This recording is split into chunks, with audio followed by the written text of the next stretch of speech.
Welcome to NZ Pocket Guide, New Zealand's largest travel guide. Visit nzpocketguide.com for thousands of tips, hidden gems, and ways to plan the perfect trip in New Zealand. This is a readout of an article available for free on the website. Check out the link in the description and let's get started. 10 mistakes and faux pas to avoid in New Zealand. Avoid these common blunders when traveling in Aotearoa.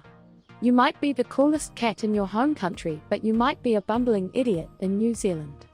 Harsh words, we know, but this list of mistakes and faux pas to avoid in New Zealand should whip you into shape and get you travel ready. 1. Not planning a trip long enough.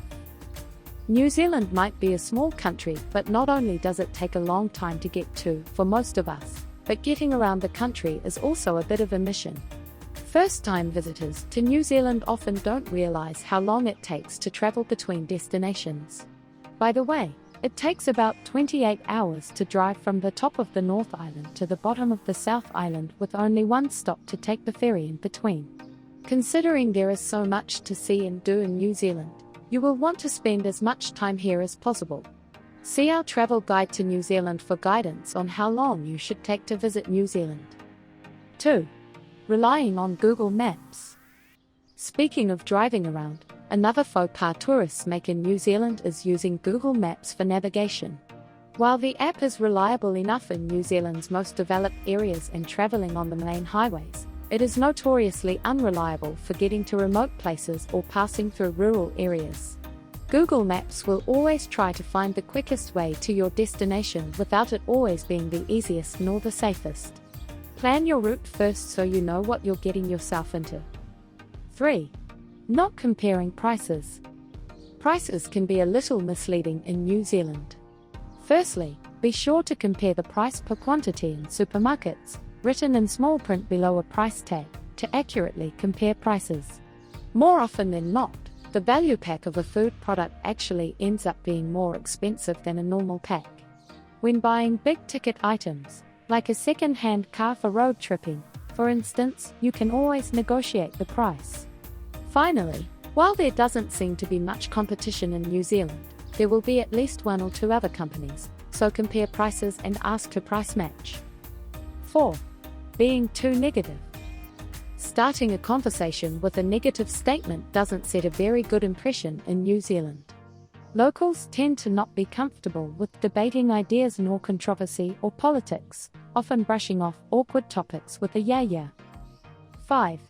Not wearing enough sunscreen. Without meaning to sound too melodramatic, the sun is something to be feared in New Zealand, not for sunbathing. New Zealand has some of the highest UV levels in the world, which catches many tourists out when they end the day looking like a lobster. Wear at least SPF factor 30. Reapply every couple of hours or cover up. 6. Not waving down the bus. Just standing at a bus stop won't cut it in New Zealand. If you're wanting to catch a city bus, then you need to wave the driver down. This applies in all towns and cities, but not necessarily at large bus stations or when waiting for the intercity bus, national bus service. 7. Waiting to be served at a cafe. New Zealand likes to keep things casual, okay? If you're dining at a casual establishment, like a cafe or a bar, then you need to get off your bum and order and pay at the counter. Some restaurants will have waiters/waitresses to take your order though. Oh, and tips are not mandatory but appreciated for good service. 8. Not saving enough travel funds. We're not going to beat around the bush. New Zealand is expensive. It's an isolated country where many things have to be imported from afar. Plus, there's limited competition between businesses. Make sure you're prepared for how much things are going to cost in New Zealand. What's more, there are so many amazing things to do in New Zealand that you may find yourself doing spontaneous activities without really being able to afford to. 9. Not checking your change. New Zealand is a card nation. Perhaps this explains why a lot of mistakes are made when it comes to giving change back for cash. And we're not talking about Swedish rounding, which is an acceptable form of giving back the incorrect change, as there are no 1, 2 or 5 cent coins in the New Zealand currency. If someone blatantly gives you the wrong change, however, Just be polite about it and you won't offend. 10. Not planning a flexible enough itinerary. And ending where we kind of began, a mistake to avoid in New Zealand is not having a flexible enough itinerary. It's not just about the long drives, which you'll want to make longer by stopping off at photo stops and attractions, but it's to allow for the weather. For instance, activities involving helicopters or hiking in alpine regions are rescheduled often due to bad weather.